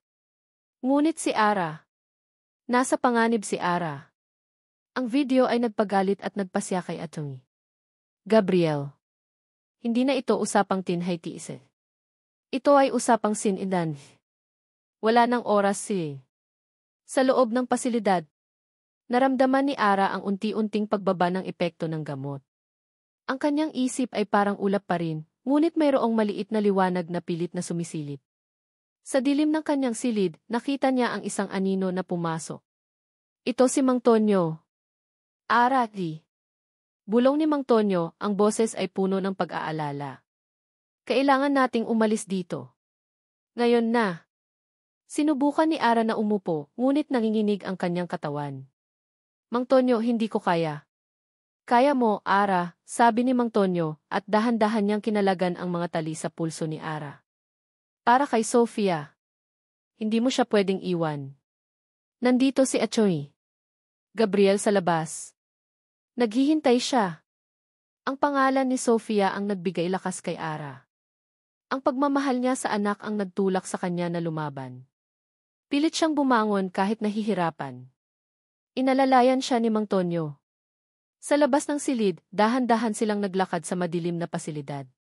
Ang mga ilaw ay bahagyang nakabukas, at ang mga nurse ay tila natutulog sa kanilang mga post, ngunit ang bawat yapak ay parang isang tambol na tumutunog sa puso ni Ara. Nanginginig ang kanyang mga tuhod. Ngunit ang pag-asa ng kalayaan ay nagbigay sa kanya ng kakaibang lakas.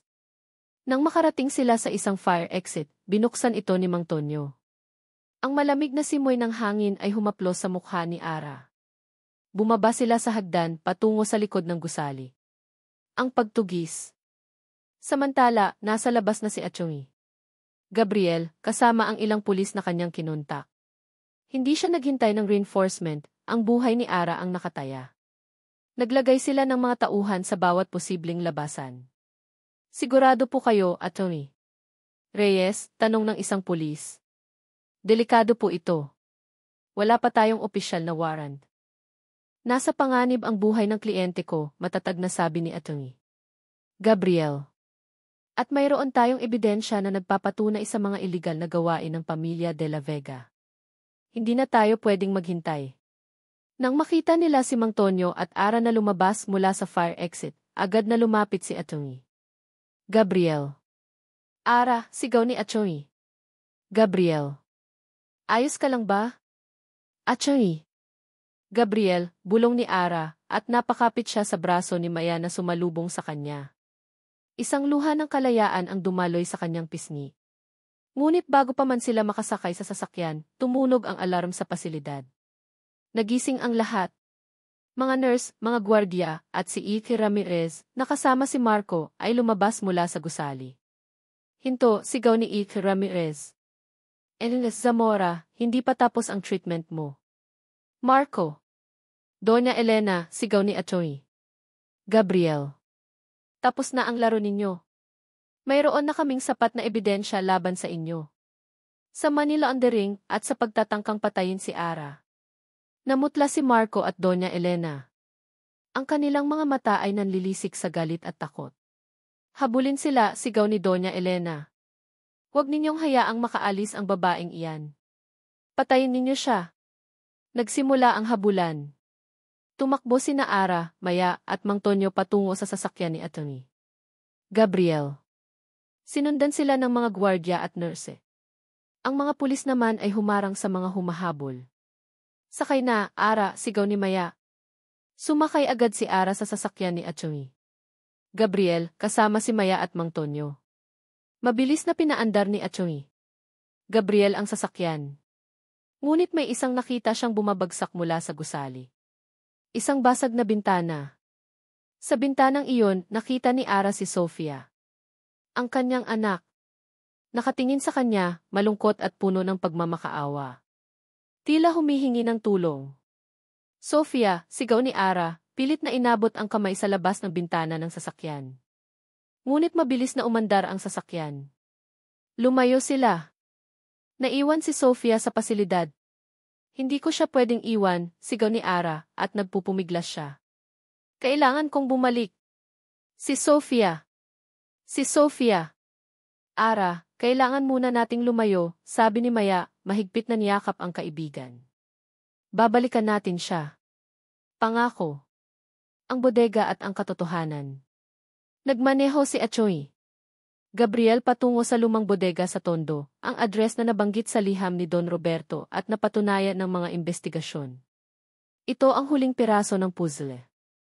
Ang huling pag-asa para makakuha ng matibay na ebidensya. Nang makarating sila, ang bodega ay luma at tila abandonado. Lumakad sila papasok, nag-iingat sa bawat yapak. Ang amoy ng alikabok at kalawang ay bumabalot sa hangin. Dito ba talaga, Achoy? Gabriel, tanong ni Maya habang patuloy na nanginginig. Ito ang huling clue ni Don Roberto, sabi ni Achoy. Gabriel. Kailangan natin itong makita. Sa gitna ng bodega, mayroong isang malaking tumpok ng mga lumang kahon. Sinimulan nilang hanapin ang kahit anong kakaiba. Naghanap si Achoy. Gabriel sa mga dingding, nagbabaka sakali kung mayroong lihim na pinto o lagusan. Maya-maya, may nakita si Achoy. Gabriel. Isang maliit na marka sa sahig na tila senyales ng isang bagay na nakabaon. Kinuha niya ang isang matalim na bagay at sinimulang hukayin ang lupa. Nang makita niya ang isang lumang kahoy na kahon, tumigil siya. Dahan-dahan niyang binuksan. Sa loob, mayroong isang selyadong sobre. Naglalaman ito ng mga dokumento at isang maliit na disk drive. Nakita ko, sigaw ni Achoy. Gabriel. Binuksan niya ang sobre.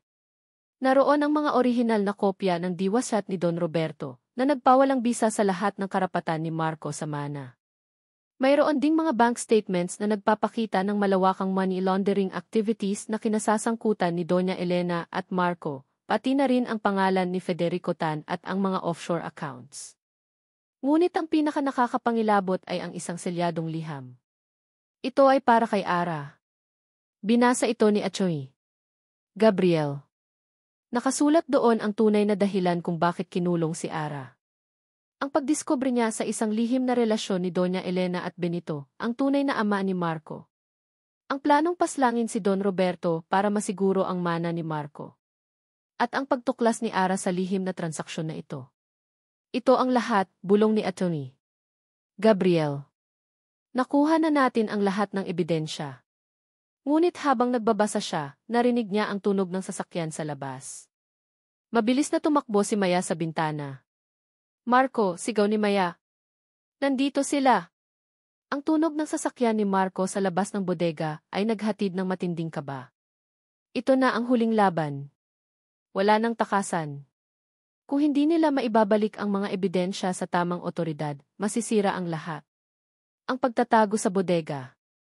Achoy. Gabriel, ano ang gagawin natin? Tanong ni Maya habang patuloy na nanginginig. Ang mga mata ni Ara ay nanlalaki sa takot, ngunit may matigas na determinasyon sa kanyang ekspresyon. Kailangan nating magtago, bulong ni Atty. Gabriel, at hinila niya sina Ara at Maya sa likod ng malalaking kahon. Pinigilan niya si Mang Tonyo na sumunod, ang matanda ay masyadong mahina para sa ganitong kaguluhan. Mang Tonyo, manatili ka rito. Kung ano man ang mangyari, tumawag ka sa pulis. Ibigay mo ang lokasyon at ang lahat ng nangyayari. Pumasok si Marco, kasama ang ilang matatangkad at mabigat na lalaki. Mukhang mga bayarang goons. Ang kanyang mukha ay puno ng galit at pagkabigo. Alam kong nandito kayo, sigaw ni Marco at hinampas niya ang isang kahon. Lumabas kayo. Ibigay ninyo ang mga papeles na iyan. Hindi ninyo pwedeng sirain ang buhay ko. Habang naghahanap ang mga lalaki, hinawakan ni Ara ang kamay ni Maya. Kailangan nating lumaban, Maya. Para kay Sofia. Ang pagtuklas at komprontasyon. Hindi nagtagal, nakita ng isang guon ang hinukay na lupa. Sir, mukhang may nahanap sila rito. Agad na lumapit si Marco. Nakita niya ang kahon. Dumapo ang tingin niya kay Atty. Gabriel na nagtatago sa likod ng mga kahon. Lumabas kayo, sigaw ni Marco at dinuro niya ang kanilang pinagtataguan. Ibigay ninyo ang mga papeles na iyan o kung hindi, hindi na kayo sisikatan ng araw. Walang pagpipilian si Atty. Gabriel kundi ang lumabas. Kasama niya sina Ara at Maya. Hawak ni Atty. Gabriel ang kahon. Marco, tapos na ang laro mo, sabi ni Atty. Gabriel, matatag ang kanyang boses. Ang lahat ng ebidensya ay nasa kamay ko na. Ang tunay na diwasat ni Don Roberto. Ang mga transaksyon ng money laundering. At ang ebidensya ng pagtatangkang pagpatay kay Ara. Namutla si Marco. Ang kanyang mga mata ay nanlilisik sa galit. Wala kayong mapapatunayan. Gawa-gawa lang ang lahat ng iyan. Mayroon kaming video, Marco, sabi ni Atty. Gabriel at inilabas niya ang kanyang cellphone. Ang utos ni Doña Elena kay Ike Ramirez na patayin si Ara. At ang utos mo na pahirapan siya. Nanlaki ang mga mata ni Marco. Ang kanyang mukha ay naging puting-puti. Hindi niya inasahan iyon. Huwag kayong maniwala sa kanya, sigaw ni Marco at sumenyas siya sa kanyang mga kasama. Kunin ninyo ang mga papeles. At patayin ninyo ang tatlong iyan. Nagsimula ang kaguluhan. Sumugod ang mga goons. Pinoprotektahan ni Atty. Gabriel sina Ara at Maya. Ngunit mas marami sila. Pakiramdam ni Ara, ito na ang katapusan. Hindi niya makita ang paraan para makatakas. Ngunit biglang may narinig silang sirena ng pulis. Isang putok ng baril sa labas. Napalingon si Marco. Ang kanyang mukha ay puno ng pagkataranta. Paano? Paano nila nalaman? Mang Tonyo, bulong ni Maya, na nakita niya si Mang Tonyo na tumatakbo papalabas ng bodega, kasama ang isang pulis. Pumasok ang mga pulis. Mayroong malaking sagupaan. Ang mga goons ni Marco ay sinubukang lumaban, ngunit mas marami ang pulis. Mabilis silang dinisarmahan at inaresto. Tinangka ni Marco na tumakas. Ngunit hinarangan siya ni Atty. Gabriel. Hindi ka makakatakas, Marco, sabi ni Atty. Gabriel. Tapos na ang paghahari-harian ninyo. Dinala si Marco sa labas ng bodega, nakaposas. Sumunod si Atty. Gabriel, Maya at Ara. Sa labas, naroon na si Doña Elena, nakasampa sa isang sasakyan, mukhang nagmamadali. Ngunit hinarangan siya ng mga pulis. Doña Elena de la Vega, sabi ng isang pulis, at ipinakita niya ang warrant of arrest. Kayo po ay arestado para sa kasong money laundering, conspiracy to commit murder, at illegal detention. Nanlaki ang mga mata ni Doña Elena. Ang kanyang mukha ay puno ng galit at pagkabigo. Sinubukan niyang magpupumiglas, ngunit wala siyang magawa. Tumingin si Doña Elena kay Ara. Ang kanyang mga mata ay nanlilisik sa galit. Ara! Hindi mo to magagawa sa akin. Walang makakasira sa pangalan ng De La Vega. Ikaw ang sumira sa pangalan ng De La Vega, Tita Elena, sabi ni Ara, matatag ang kanyang boses. Dahil sa kasakiman mo. Sa tabi niya, si Ike Ramirez ay inaresto rin. Ang kanyang mukha ay walang emosyon, ngunit may bakas ng pagkatalo. Pagkatapos ng lahat, niyakap ni Ara si Maya ng mahigpit. Salamat, Maya. Maraming salamat. Nandito lang ako para sa iyo, Ara, sabi ni Maya, habang patuloy na umiiyak. Tumingin si Ara kay Atty. Gabriel. Maraming salamat po, Atty. Gabriel. Hindi ko po alam kung paano kami makakabayad sa inyo. Ang hustisya ang pinakamagandang kabayaran, Ara, sabi ni Atty. Gabriel at ngumiti siya ng tipid. Ngayon, kailangan nating kunin si Sofia. Tumango si Ara. Ang kanyang puso ay puno ng pag-asa. Sa wakas, malaya na siya. Sa wakas, makukuha na niya si Sofia. Ang pag-aresto kina Marco at Doña Elena ay naghatid ng malaking ginhawa, ngunit para kay Ara, hindi pa tapos ang laban. Ang mukha ni Sofia na nakikita sa bintana ng pasilidad ay patuloy na bumabagabag sa kanyang isip. Ang kanyang anak ang tanging layunin niya sa lahat ng pinagdaanan niya. Makalipas ang ilang araw, naganap ang unang pagdinig sa korte. Ito ay naging isang sirkus ng media dahil sa tindi ng kaso at sa mga pangalan ng mga sangkot. Buong pagmamalaki at may ngiti sa labi na umupo si Atty. Gabriel sa tabi ni Ara. Nandoon si Doña Elena at Marco na kapwa nakasuot ng orange na uniforme ng bilanggo. Wala na ang kanilang dating pagmamayabang. Ang kanilang mga mukha ay puno ng galit at pagkabigo. Nagsimula ang pagdinig. Inilahad ni Atty. Gabriel ang lahat ng ebidensya, ang liham ni Don Roberto, ang notebook ni Ara, ang mga bank statements na nagpapakita ng money laundering, ang video ng pag-uusap ni Doña Elena at Ike Ramirez, at ang mga testimonya ni Mang Tonyo at Aling Sela. Habang inilalahad ang mga ebidensya, kitang-kita ang pagbabago sa mukha ni Doña Elena at Marco. Mula sa pagtanggi, naging pagkabalisa. Tumingin si Doña Elena kay Ara, ang kanyang mga mata ay nagbabaga sa puot. Sinungaling ka. Hindi ito totoo. Gawa-gawa lang ang lahat ng iyan. Bakit ko po gagawin ang lahat ng ito, Tita Elena? Matatag na tanong ni Ara. Para po sa hustisya. At para sa anak ko.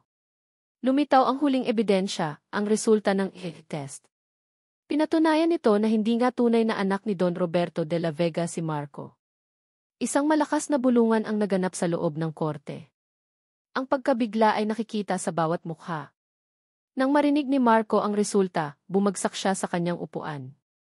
Ang kanyang pagkatao ay gumuho sa isang iglap.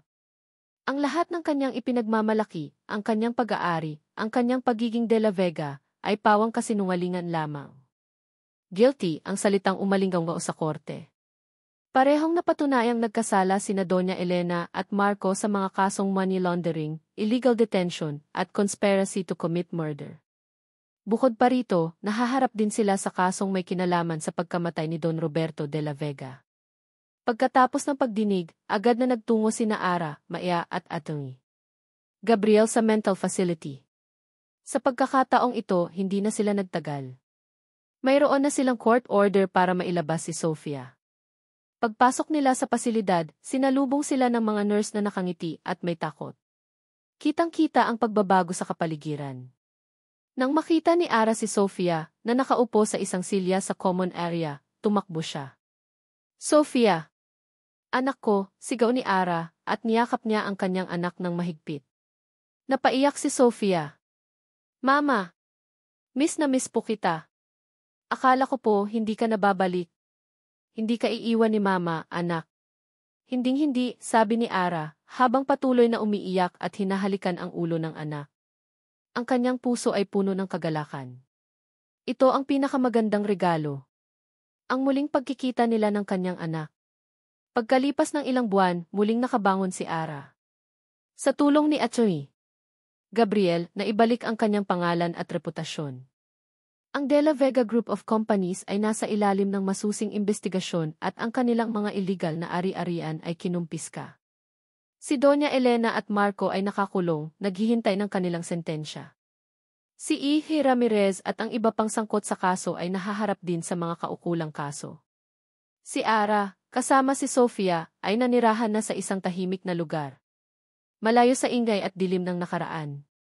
Sa tulong ni Maya, nagtayo sila ng isang maliit na negosyo, isang cave na puno ng pag-asa at bagong simula. Si Sofia ay unti-unting bumalik sa dati nitong sigla. Ang kanyang mga mata ay muling kuminang, puno ng pag-asa at kagalakan. Isang araw, habang nakaupo si Ara sa tabi ng bintana ng kanyang cave, nakita niya si Sofia na naglalaro sa hardin, abala sa pagtatanim ng bulaklak. Ngumiti si Ara. Ang kanyang buhay ay hindi na tulad ng dati. Mas matatag na siya. Mas malakas. Naalala niya ang mga salita ni Aling Nena, ang liwanag ay hindi laging nagmumula sa sikat ng araw. Minsan, ito ay nasa loob mo. Ngayon, alam na ni Ara ang ibig sabihin yon. Ang liwanag ay nasa kanya. Nasa kanyang pagmamahal kay Sofia. Nasa kanyang pananampalataya sa katotohanan. At nasa kanyang bagong simula. Ang dilim ng nakaraan ay naging aral. Ang pagsubok ay naging pagpapatatag. At ang kanyang paglalakbay ay nagdala sa kanya sa tunay na kalayaan. Ang kalayaan mula sa takot, mula sa kasinungalingan, at mula sa mga taong nagtangkang sirain ang kanyang buhay. Ang kanyang kalayaan ay ang kanyang liwanag. At dito nagtatapos ang kwento ni Ara, Sofia, at ang kanilang laban para sa katotohanan. Sa bawat pahina at bawat kabanata, kasama ko kayo sa paglalakbay na ito. Mula sa paghihirap ni Ara sa loob ng dilim, hanggang sa kanyang pagbangon at paghahanap ng liwanag, bawat emosyon, bawat pagsubok, ay inasam kong maramdaman ninyo. Maraming salamat sa inyong paglalaan ng oras, sa inyong pagtitiwala, at sa inyong pagmamahal sa mga karakter na naging bahagi ng ating mga buhay. Ang pagsusulat ng kwentong ito ay isang personal na paglalakbay para sa akin, isang pagkakataong galugarin ang kahulugan ng pag-asa sa gitna ng kawalan, ang lakas ng pag-ibig sa gitna ng pagtataksil, at ang kapangyarihan ng katarungan.